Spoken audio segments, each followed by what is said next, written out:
welcome to the Steam Exchange. My name is Rachel, and today I'm going to teach you how to make a Longstitch journal. Bookbinding is one of my favorite things to do, and I hope you enjoy it too. So this is my Longstitch book. It has my name on it. I've decorated a little bit, and there's long stitches down the spine, and the spine is kind of this part of the book that holds it all together. So this is why it's called a Longstitch. So I've got plenty of blank pages to fill out this summer. So you guys just received one of these camp kits. So this is your bookbinding kit. You can open it up, and inside you will find your instructions. There is lots of different things. I'm going to be going over all of them in this video, so if you get lost, refer to your instructions. You also have a small baggie with clothespin and thread and a needle. You have 2 metallic Sharpies for decoration, 3 groups of pages, and these are going to be your inside pages of your book. And then you also have 1 awesome cover. So you can see mine is gold and metallic-y. So I'm going to put all of this to the side. I'm going to keep my cover out. And you'll notice on one side of your cover you'll see some faint lines. And these lines are where you're going to crease your paper. So I'm going to kind of fold it over, and I'm going to try to crease it right on those lines. Now, your book is going to want to go, it's going to want to crease on those lines because paper has a memory, and if the paper has been creased here before, it's going to want to do the same thing. So I'm just going to really carefully start folding that over. And once I feel like I've got it pretty good, I'm going to get out my spoon that I brought from home, and I'm going to crease it even more. A spoon makes a great creaser. It's going to make all of your lines really crisp. I'm going to crease that again. All right, so now I've got the shape of an actual book, okay? This is how it would open. I'm going to put this to the side now, and I'm going to get out my groups of pages. Now I've numbered mine. I'll go over that in a second. I'm going to take the paper clip off, make sure they're all lined up, and put the paper clip right back on. Now I'm going to fold these pieces of paper in half. So each of these groups of pages needs to stay in its own group. I'm going to put my hand down here and fold this over and line it all the way up to this edge. It's really important to try to make your paper line up as best as you can. I'm going to fold it in half, and then once again I'm going to use my spoon, my great creaser tool, to smooth it out. So that's 1. Now I've got 2 more. And if your pages seem like they're really lined up, you might not have to do this part, the part where you tap them on the table to line them up. We're going to fold it over. Remember, we put our hand down, fold it over to meet our other hand, press it down. It's okay if these aren't perfect, but you want to try to have good craftsmanship, which means that you're doing your best to get everything as lined up as possible. So let's see this one. It looks pretty lined up, so I'm not going to take the paper clip off. I'm just going to do it as is. I'm going to fold it, press down with my hand first, and then my spoon. All right. So now I have 1, 2, 3 groups of pages and 1 cover. So now it's time to start sewing. I'm going to move 2 of my groups of pages to the side. I'm going to start with just 1 group and 1 cover. I'm going to get out my baggie. Inside my baggie we have a clothespin, which we will need. We have 3 groups of threads, and right now we just need 1. And then we also have a needle. Now the needle is blunt, which means that it's not sharp like a sewing needle, but it still could hurt you if you press on it really hard, so be a little bit careful. All right, and keep track of your needle because you only have 1 and you don't want to lose it. I'm going to untwist my thread, and this thread is waxed, and that's why it might feel a little bit sticky. The reason why it's waxed is because it kind of helps keep it in place without having to tie any knots. So one thing I like to do is kind of flatten out the end with my finger. You could also flatten it out with the tip of your spoon. And this will just help it go easier into the eye of your needle. So the little hole at the end of your needle is the eye of the needle. And you're going to thread your needle, which means you're going to put it through the eye. You're going to pull it a little bit, and then you're going to pinch it so that it's flat. And the wax should keep this stuck like this. If it comes off, you're just going to have to do that part again. Now that part can be a little frustrating. It does take some time and it takes some practice, and if you have trouble, you might need to ask like an older kid or an adult for some help. And then the other end, I'm going to attach my clothespin, just like this. And I want to make sure it's very secure. This way, we won't pull our sewing all the way out. It's almost like we're using a clothespin instead of a knot. So now I'm going to open up my cover pages. I'm going to open up my inside pages. And you see how I've numbered these holes? Those numbers are in your directions too, so if you get lost, check them out. Now this hole is number 1, and the reason why it's number 1 is it's because it's the first hole we're going to go through. So we're going through one of our middle holes first, and we're going to start on the inside of our pages, inside our cover, and we're going to sew from the inside out. We're going to go through that hole. I'm going to pull it, oh, look, got my spoon. We're going to move my spoon out of the way. I'm going to pull, pull, pull, pull until our clothespin is pretty close. And now we're going to go through the corresponding hole in the cover. Now you might notice we have 3 rows of holes. There's 3 holes here, 3, 3, and 3. It's important with each group of pages, you have 3 groups of pages, you're going to sew all of this page in the right side. So I'm going to use my right side holes. So I'm going to go out through my right hole that matches my pages there, and now I'm going to jump up to the top, and I'm going to stay in that same line of holes. So here it looks like it's on the bottom, so I'm going to stick to that bottom one. I'm going to go through there, and it's hard to try to sew through your cover and your paper at the same time, so I like to go through my cover first, then my paper. We're going to pull tight, but not so tight that we pull this off. Okay, now as you see, I've got 1, I've got 2. Now where do you think I'm going to go next? 3, down here. So I'm going to jump all the way to the bottom. I'm going to go out hole 3. And sometimes it gets caught around your paper. That's okay, you just want to pull it off.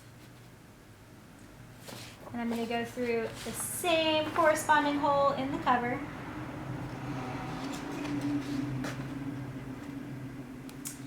And the only hole on here I haven't used yet in this line is here. So I'm going to go through that one. And I'm going to go through here as well. And anytime you stick your needle through, you want it to come out right here in the middle. If it doesn't, if your needle gets lost somewhere in your pages, maybe pull it out and try again. Okay, so now I'm going to take my clothespin off. I'm going to take my needle off. I'm going to go ahead and stick my needle and my clothespin back in my bag so I don't lose them. And then I've got 2 strings here. So I'm going to gently tug one, then the other, tug, tug, tug, tug, tug, tug, and I'm tightening this all up. So if I look on this side, I want these to be tight. Now these don't seem very tight, so it means I've got some more tugging to do. So tug, tug, tug, tug, tug. Now let's look again. Yeah, these lines look nice and tight, and then this one here in the middle looks good too. So that means I'm ready to tie a knot. And to do this, you just double knot. It's like double knotting your shoes. You cross it and go through the hole, pull. And now it's like, oh, I don't want my shoelaces to come undone. I better do it again. So you're going to do it again. Okay? And for now, we're going to leave these. But if you have scissors handy, you can trim them. We'll trim at the end. All right, so now this is really important. You're going to close this group of pages all the way down, and you want to close it so that you can still see your other holes in your spine. Okay, so I've got 2 more rows of holes because I have 2 more groups of pages to sew in. And note, I'm keeping my clothespins on because, oh, they're not clothespins, my paper clips on, because they are going to help keep all my paper together. It makes it a lot easier to sew. So this one is going to be sewn right next to it.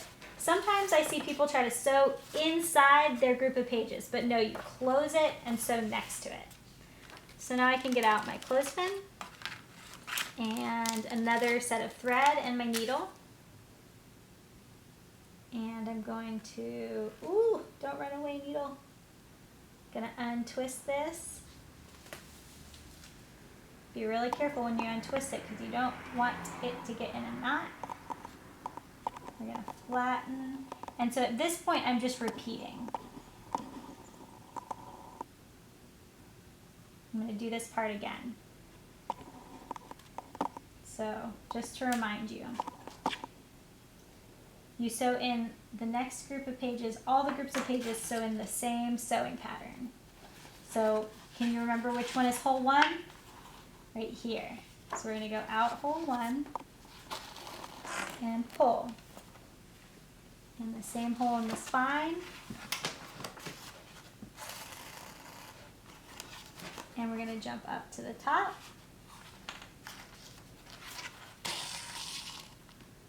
And through the pages. Now, I do want you to know that I might be making this look easy, but that's just because I'm a bookbinder and I've been binding books for over 10 years. So it's not the easiest thing, and if you get stuck or you need help, ask an older sibling or an adult. And if you mess up, it's okay to just pull out your string and try again. So I came out 3, going in to the hole I haven't used yet. And then out.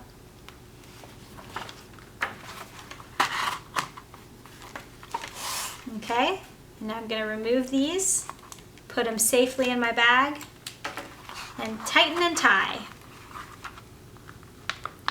And by this point, you're probably getting the hang of it. We have one more group of pages to sew in. Doing my double knot here, leaving my strings, and I'm going to fold that down so I can see just my last group of holes. And it's time to sew in my final group of pages. So we've got my clothespin, my needle, and my string. Untwist.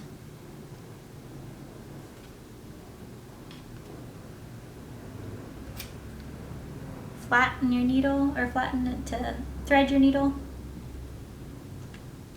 Pulling it through, pulling it down, and attaching our clothespin. Okay, so we're going to open our pages because we start in the middle of our pages. We're going to go through this hole, which is hole 1. And we're going to pull, pull. Now we're going to go out the corresponding hole in the cover.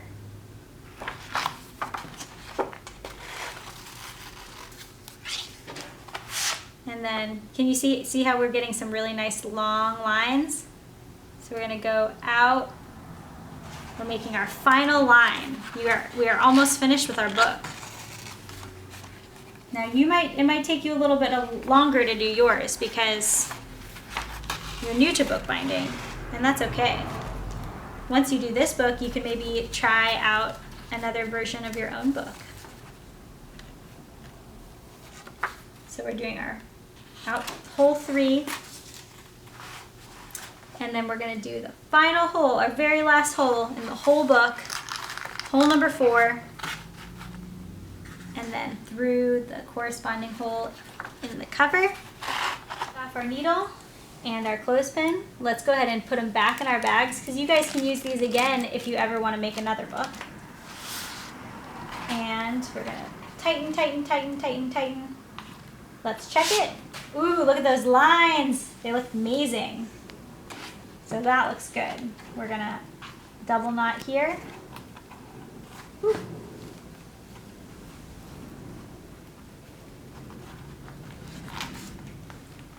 All right.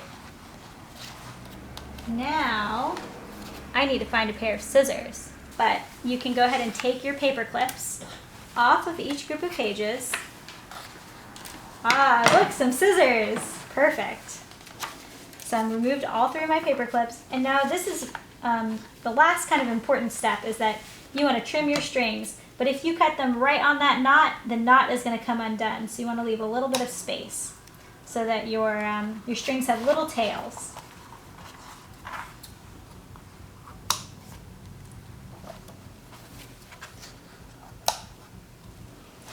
All right, so we have a journal, and the final step of your journal is to decorate, and that's why you have these awesome metallic Sharpies.